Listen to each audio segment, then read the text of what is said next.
Bien, buenas tardes, mis amadas hermanas. Dios las bendiga grandemente en esta tarde. Quiero compartir un tema, como ya nuestra hermanita Anita habló, acerca de la disciplina y la restauración. Dos conceptos que van íntimamente relacionados.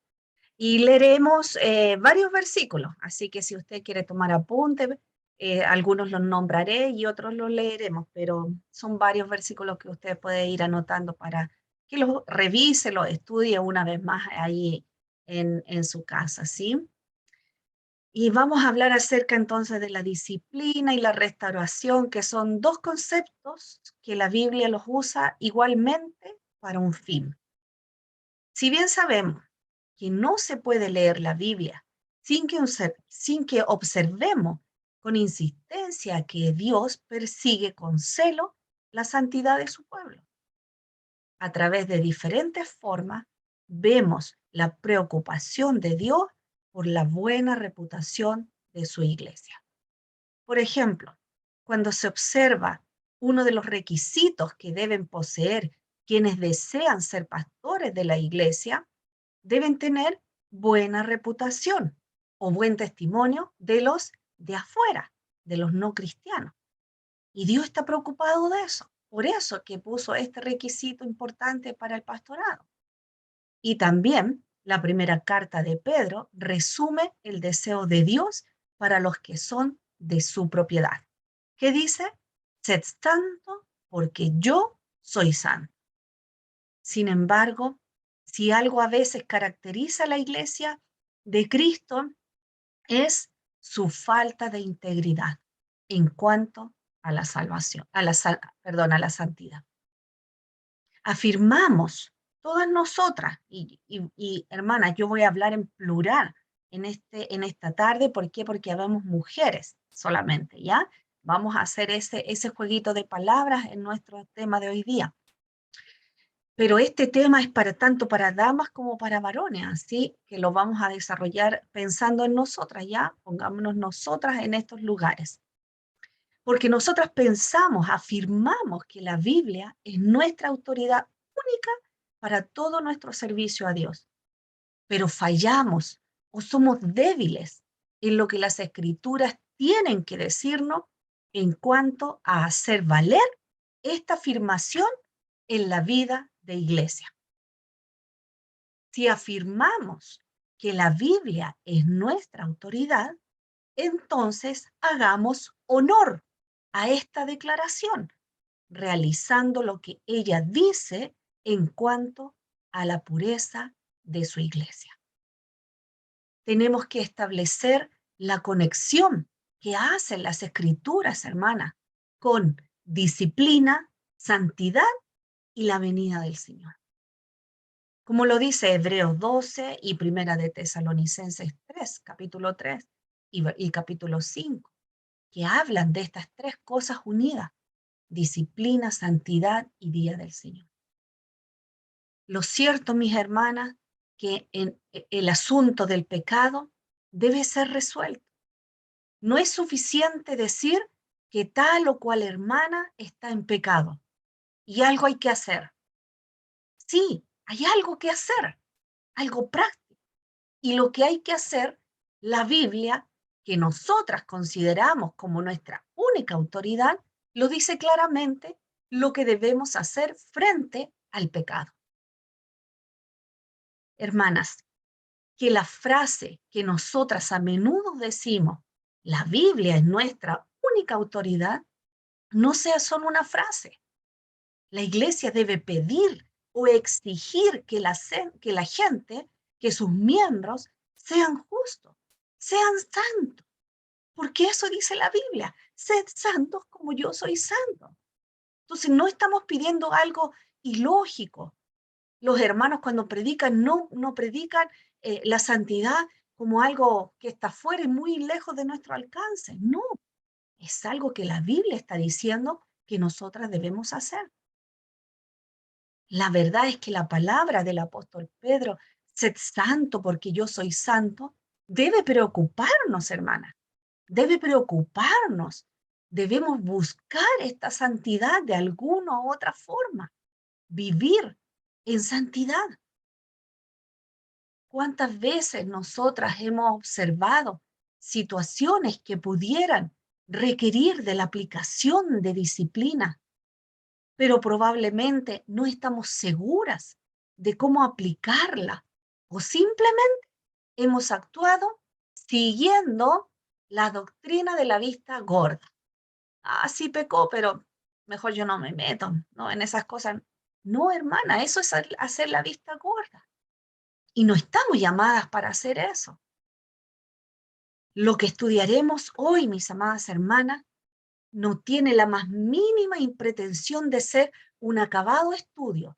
Hay mucho que decir de esto, pero hoy hablaremos de algunos puntos con respecto a la disciplina. Solo espero que este estudio, hermana, nos ayude a nosotras a ampliar un poco la perspectiva en esta materia de la disciplina y la restauración. Yo espero que comencemos a preocuparnos del tema, hermana, a profundizar en las escrituras respecto a esto. Y primero que todo, mis amadas hermanas, primero que todo para este estudio, definamos términos. ¿Qué términos vamos a definir? Como la palabra disciplina. La palabra disciplina viene de la palabra griega paideia, que denota la formación dada a un niño. De ahí la palabra disciplina, corrección, es lo que se le va formando al niño. Y Efesios 6:4 lo dice. Y usa esta palabra, paideia, cuando habla en esta parte que dice, y vosotros, padres, no provoquéis a ira a vuestros hijos, sino criadlo en disciplina, criadlos en paideia y amonestación del Señor, sugiriendo la disciplina cristiana que regula el carácter y que se da en el contexto de la disciplina. La palabra amonestación literalmente significa un poner en mente, es poner una idea, es poner un concepto, es poner un aprendizaje en mente. Es una instrucción, una advertencia. Se usa en Tito 3:10 cuando dice al hombre que cause divisiones, después de una y otra amonestación, deséchalo.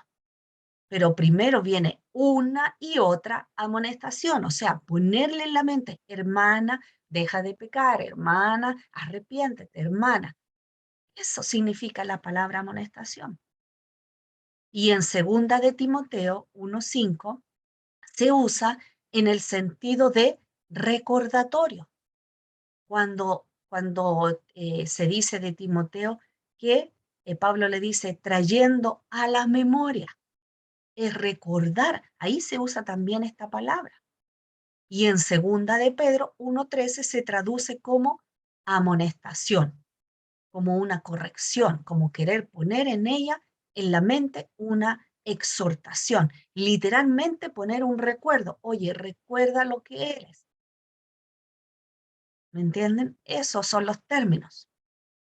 Tal vez valga la pena hacer la diferencia, hermana, entre amonestación y disciplina, en que la amonestación es la instrucción de palabra, tanto si es de aliento como de reprensión o reproche, pero son solo palabras. En cambio, en contraste con esto, la palabra disciplina acentúa la instrucción en acción. La disciplina es algo que debe hacerse, una acción. Y reprensión quiere decir convencer, reconvenir, poner en evidencia para convencer.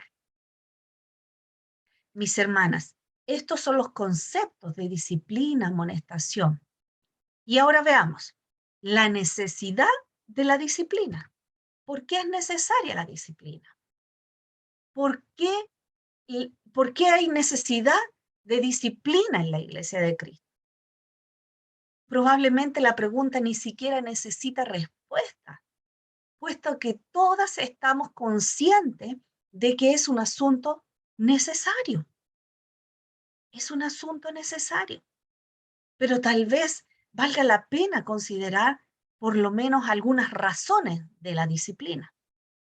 Como por ejemplo, número 1, la disciplina en la iglesia no es algo opcional, sino que es un mandamiento. Es absolutamente necesaria. Si estamos dispuestas a obedecer la Escritura, nosotras debemos aplicar la disciplina. Vamos a leer Mateo capítulo 18, versículo 15 al 17. Mateo capítulo 18, versículo 15 al 17. Y dice así: por tanto, si tu hermano peca contra ti, ve y repréndele estando tú y él solo. Si te oyere, has ganado a tu hermano. Mas, si no te oyere, toma aún contigo a uno o dos, para que en boca de 2 o 3 testigos conste toda palabra. Si no los oyere a ellos, dilo a la iglesia. Y si no oyere a la iglesia, tenle por gentil y publicano. Aquí tenemos un pasaje muy conocido que el Señor nos dejó para aplicar la disciplina y al mismo tiempo con pasos para hacerla efectiva. Se nos enseña que una hermana en pecado, ¿qué es lo que se le debe aplicar? A la hermana que ha pecado se debe confrontar, se debe reprender. Y por último, si no ha querido a todo esto, debemos tenerle por gentil y publicano. Es decir, estar fuera de la iglesia, considerarlo una persona no cristiana, si no quiere arrepentirse de su pecado. Aquí vemos cómo la iglesia debe aplicar en forma activa la disciplina, una instrucción bíblica que se debe usar, pensando en la reputación de la iglesia, de la que hablábamos al principio, y en la restauración de la hermana caída. Porque si nosotras dejamos pasar el pecado y metemos todos los pecados debajo de la alfombra, hermana, la única que va a sufrir es la misma iglesia.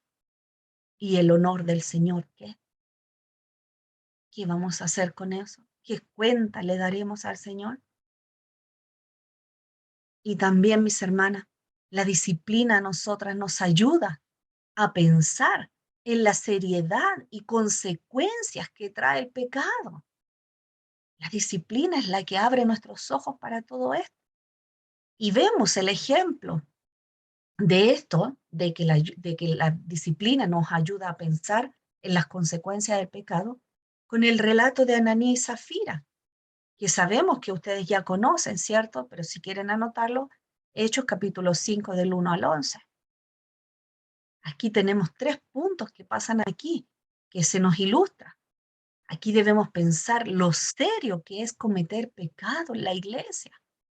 Es algo grande, es un pecado enorme cometer pecado. La sensibilidad especial que tiene el Espíritu Santo contra el pecado.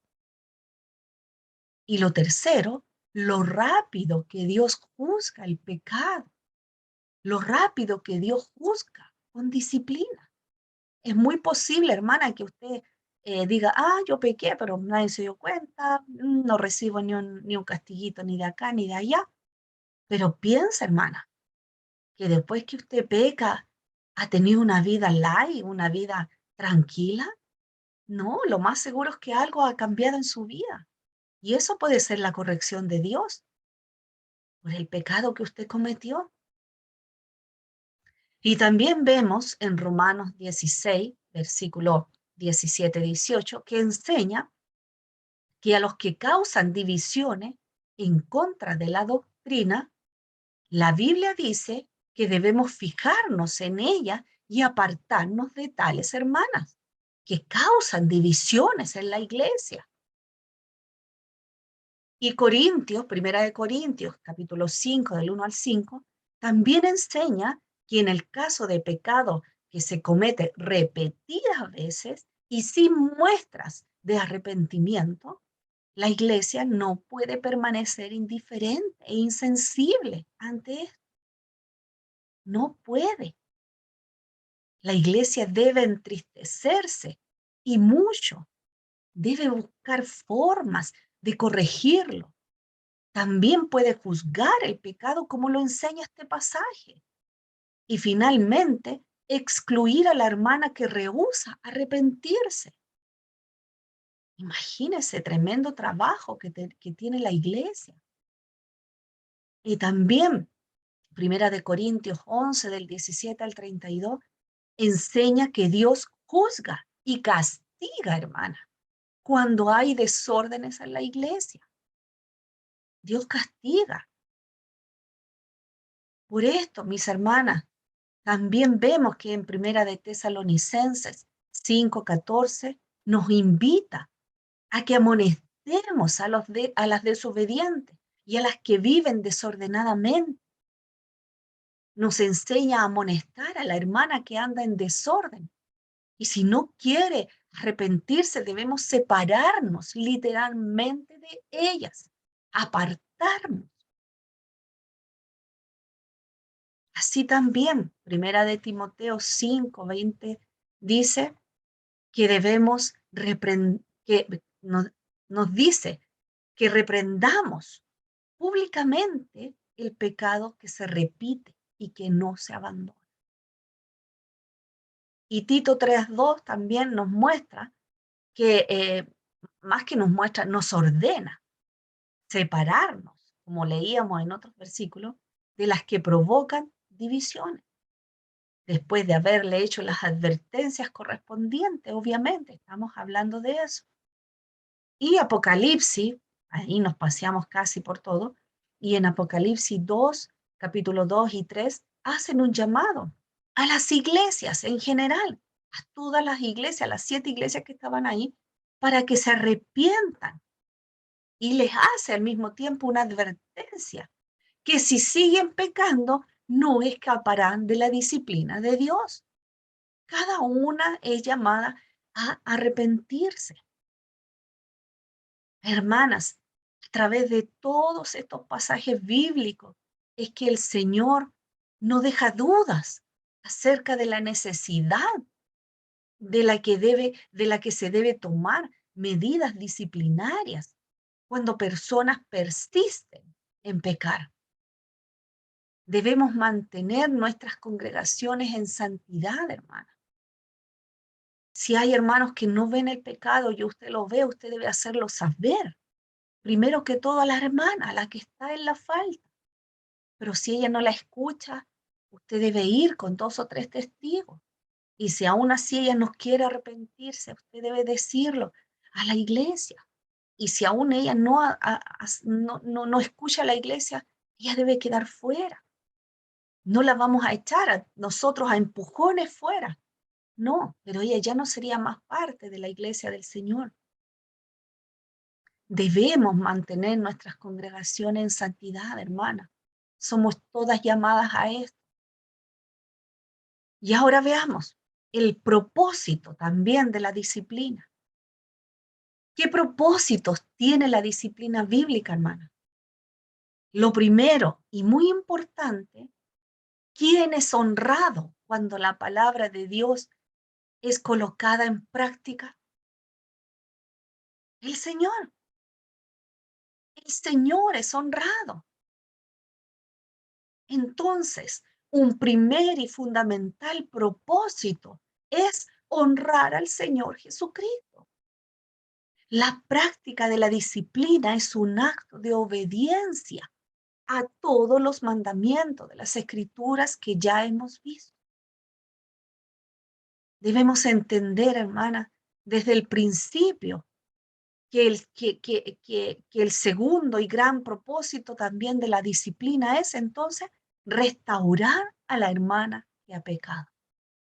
El primero es dar honra a Dios y el segundo es restaurar a la hermana.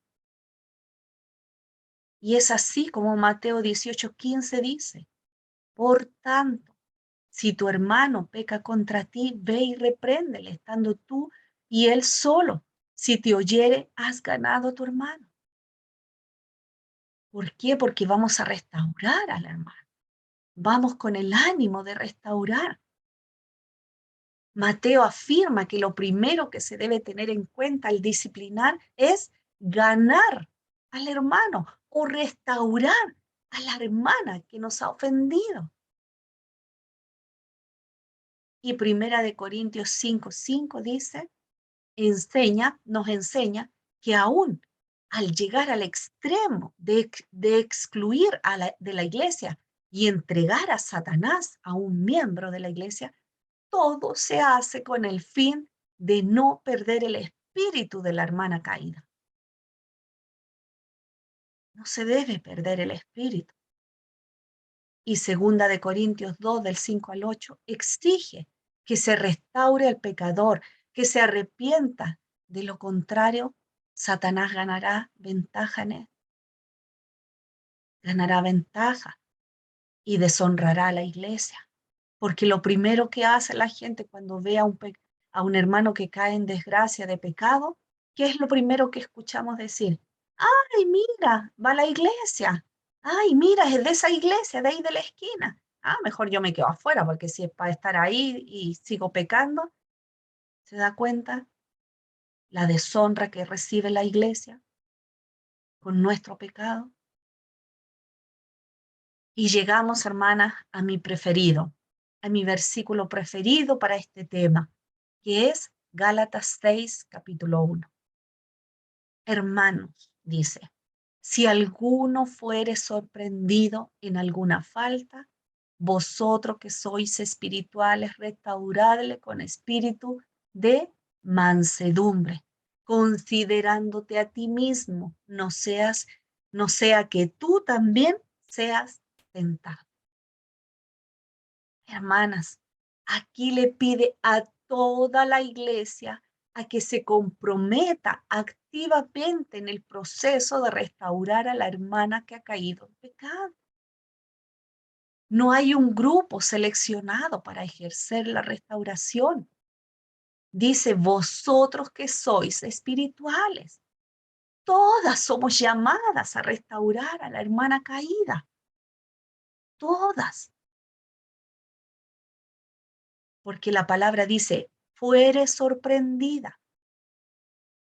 Aquí no se trata de la práctica habitual que tiene la hermana del pecado, sino de una caída ocasional, es decir, una creyente que sin planearlo, deliberadamente es sorprendida en alguna transgresión o en alguna falta. Las ocasiones, amadas hermanas, inesperadas de las caídas de las cristianas, muchas veces son las más difíciles de tratar y tienden a provocar críticas severas por parte de las mismas hermanas de la fe. ¿Saben por qué? Porque cuando vemos a un hermano que trabaja en la iglesia, que tiene un bonito matrimonio, que tiene hijos en la iglesia y todo, y de repente lo vemos en una falta, para nosotros eso es caótico. Pero el hermano cayó por primera vez en una falta, pero prácticamente lo lapidamos. Solemos ser muy duras porque no pensamos en la hermana que ha caído, sino en el pecado que cometió. Y en este caso, la clemencia de la gracia, hermana, debe aparecer primero que todo en las mujeres que andan en el espíritu, en las hermanas que son espirituales, que son todas, que somos todas las que estamos en esta sala. Todas debemos ser hermanas espirituales. La creyente espiritual ama a la hermana y procura su restauración. Actúa como Cristo porque es espiritual. Sufre en sí misma la caída de la hermana, orando por ella a Dios para su restauración espiritual. Y Gálatas dice, restauradlo, restauradlo. Y restaurar significa poner en condición apropiado. Volverlo a poner en condición apropiada. Como un médico, hermana, como un médico que cura a un enfermo. Es una acción continua. Le receta medicina y la evalúa cada día o cada semana para ver si ella mejora. Día a día está con el paciente, apoyándola a curarse. Es así la corrección, es así la restauración. No vamos a decirle a la hermana, oiga hermana, arrepiéntase de su pecado. Listo, ya lo hice. No, estamos con ella día a día, oramos por ella, la llamamos para saber cómo está. La corrección, hermana, es una restauración. No constituye un único acto, no constituye una sola vez. Es un procedimiento persistente, continuo, continuo. Hermana, ¿ustedes han visto alguna vez una obra de arte pintada en una iglesia de esas católicas grandes, lindas, o en un cuadro famoso, y que por algún accidente, ya sea de terremoto, incendio, esta tiende a quemarse un poco y llaman a los mejores restauradores de pintura para restaurar? ¿Qué es lo que hace este restaurador? ¿Sabe? Si usted no sabe, déjeme contarle brevemente. Llega este restaurador, lo mira, ve todo el daño que hay y comienza a sacar el primer pincel más fino que encuentra, el más delicado, para comenzar a limpiar el polvo, la tierra, las cenizas, si hubiese sido quemado. Y comienza a limpiar y lo hace con una delicadeza terrible, terrible, así, linda, preciosa, porque tiene cuidado, porque quiere restaurar la pieza, quiere volverla a su origen, como era. La limpia con un paño. ¿Y sabe usted que no usa el mismo paño cada vez que lo pasa por un lado? No limpia con el mismo paño para no volverla a ensuciar. Hermana, la restauración tiene que ver con este ejemplo. Cuando la hermana ha caído, nosotras no vamos con ella a puro grito ni a decirle, a mostrarle su pecado. Vamos a ella para traerla de nuevo al camino, para ganarla, para ganarla. La restauración es una obra delicada que requiere que sea abordada con ternura y es tarea de la creyente espiritual. Restaurar con amor es una tarea de usted, mía. La reprensión, hermana, o la condenación, por más necesaria que sea en algunas ocasiones, no ayuda mucho cuando la mujer se siente inferior o empequeñecida por su falta. Muchas veces no miramos a los ojos a quien estamos reprendiendo y no vemos su dolor o angustia que está sintiendo por haber caído en una falta. Ella necesita ayuda, no condenación. ¿Necesita que se le haga ver su falta? Claro que sí, para que se arrepienta. Claro, hermana, vamos a decirle cuál es su falta y que se arrepienta. Y la llamamos al arrepentimiento, pero también vamos con amor para poder ayudarla y restaurar su vida con mansedumbre, como dice la palabra. Porque dice considerándote a ti mismo. Es decir, que antes de dar un tiro, se debe considerar muy bien el objetivo. Una consideración al interior muy firme debe ser hecha. Pensar, ¿estaré haciendo yo lo mismo? Quien restaura, hermana, debe vigilarse a sí misma también en cuanto a su propia conducta. Sabe que es imperfecta. Sabemos que somos imperfectas y debemos orar mucho para estar firme y poder ayudar a la hermana caída. Criticar el pecado, hermanas, de las demás hermanas es cosa muy fácil. El asunto cambia de color cuando son mis pecados los que están siendo colocados en la balanza. Así que cuidado, hermana, cuando queramos restaurar a una hermana, primero consideremos y pensemos, ¿cómo voy a ella? ¿Cómo le hablaré? ¿Qué le diré? ¿Qué palabras usaré? Mis hermanas, cualquier método disciplinario ya se trate de una simple llamada de atención o en el caso extremo de la exclusión de la iglesia, debe entenderse siempre como el proceso total de restauración.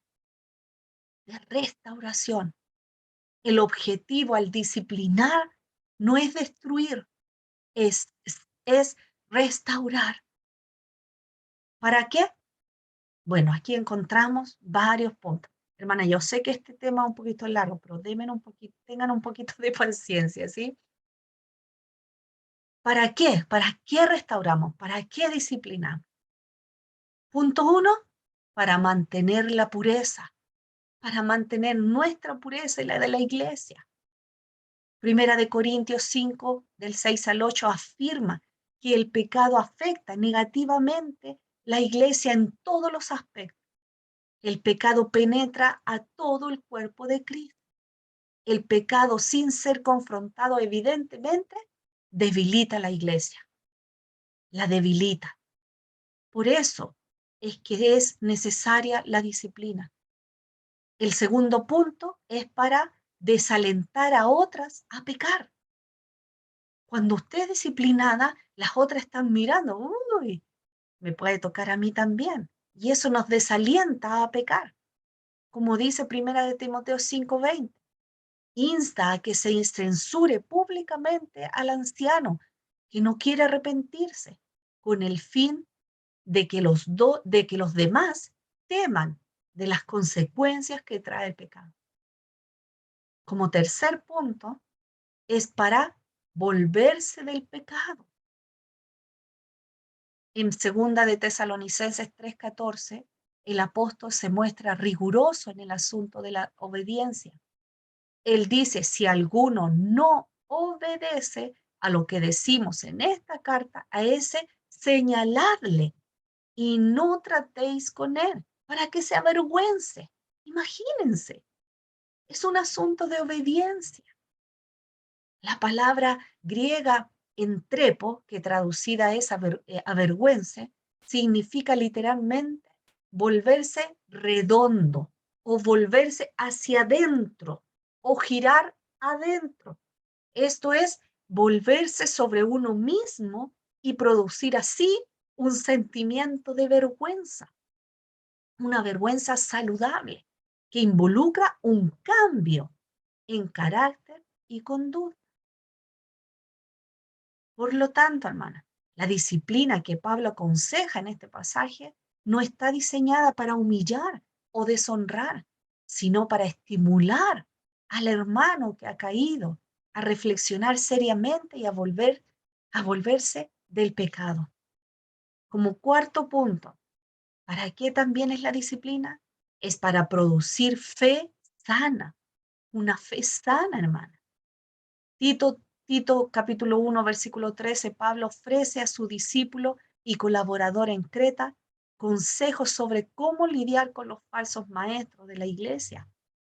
Habiendo descrito el verdadero carácter y conducta de los cretenses, Pablo instruye a Tito. Le dice, por tanto, repréndelos duramente para que sean, ¿qué? Sanos en la fe. ¿Se dan cuenta que tiene que ver la disciplina para producir una fe sana? La reprensión es necesaria, hermana, para que sean sanos en la fe. El interés de Pablo es corregir a los maestros perturbadores para que su enseñanza se vuelva saludable para el cuerpo de Cristo. Pablo no echa fuera a las personas problemáticas, hermanas. En cambio, amonesta a Tito para que dé pasos firmes para restaurarlas a un ministerio fiel y sano. Quinto punto, hermana, para, ¿para qué estudiamos la disciplina? Para fomentar la santidad. Hebreos 12:10 dice que el autor hace un contraste entre la disciplina ejercida por los padres humanos y por el Señor. El primer tipo de los padres es breve en su duración, por un poco de tiempo y por un motivo inferior, según les parezca. Pero hermanas, por más nobles que sean los principios según los cuales los padres terrenales actúan, no son infalibles.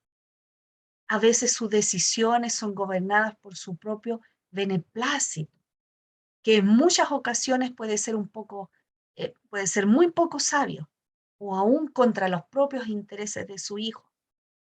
Y por contraste, el conocimiento que Dios tiene de nosotras es perfecto, y lo que Él hace es para nuestro propio bien, para los que no es provechoso para nosotras mismas, porque Él sabe cuál es la disciplina necesaria. Nos disciplina con justa disciplina. El Señor nunca aplicará disciplina en demasía, ni tampoco para ser negligente en aplicarla. ¿Y cuál es el propósito? Él quiere que sus hijas sean como Él mismo. ¿Para qué? Para que participemos de su santidad. Si los padres terrenales, hermanas, ejercen disciplina para un objetivo de corto plazo, Dios ejerce su disciplina porque está interesado en nuestro bienestar eterno, eterno. Y el autor continúa diciéndonos que es muy difícil apreciar el propósito de la acción disciplinaria en el momento del impacto. La idea de que sea motivo de alegría parece totalmente extraño, pero después, por la eficacia del resultado de haber aplicado la disciplina, las cosas se encajan en su debido lugar. Sexto punto, hermana, queda poquito. Sexto punto, es para restaurar la condición anterior. Para restaurar. Gálatas 6:1, como leíamos, Pablo reconoce que los cristianos pueden pecar. No nos está dejando exentos de pecar. Y en ese caso él dice que el que ha caído en falta debe ser restaurado. Esto lo menos que significa es que la iglesia no debe dejar a los creyentes caídos. Dios hace una inversión grande en la vida de sus hijos. Dio la vida por ellos. Pedro escribe que los cristianos hemos sido rescatados, no con cosas corruptibles, no, como el oro o la plata, sino con ¿qué? Con la sangre preciosa de nuestro Señor. Esta idea de la gran inversión que Dios hace debería motivarnos a nosotras para participar en el proceso de la restauración. ¿Cómo podemos ver, mis hermanas, de acuerdo a los propósitos que hemos visto? La disciplina es esencial por la única y exclusiva razón de que es enseñada en la palabra de Dios. Está ahí para que sea enseñada y aplicada. Es la voluntad de Dios de que sus hijas sean participantes de la disciplina, ya que es algo que tiene que ver con nuestro bienestar eterno. Glorifiquemos a Dios en esto también, hermana. Hagamos disciplina con justa mesura, con el fin de restaurar a la hermana caída, considerándonos a nosotras mismas. En la disciplina, mis amadas hermanas, apliquemos la ley de oro que Mateo 7:12 nos habla. Así que todas las cosas que queráis que los hombres hagan con vosotras, así también vosotras haced con ellos, porque esto es la ley y los profetas. Es decir, hermanos, disciplinamos y restauramos con amor y firmeza, pero principalmente con consideración, por si yo caigo, para que también me puedan restaurar a mí con amor. Amén. Que el Señor las bendiga, mis amadas hermanas. Muchas gracias.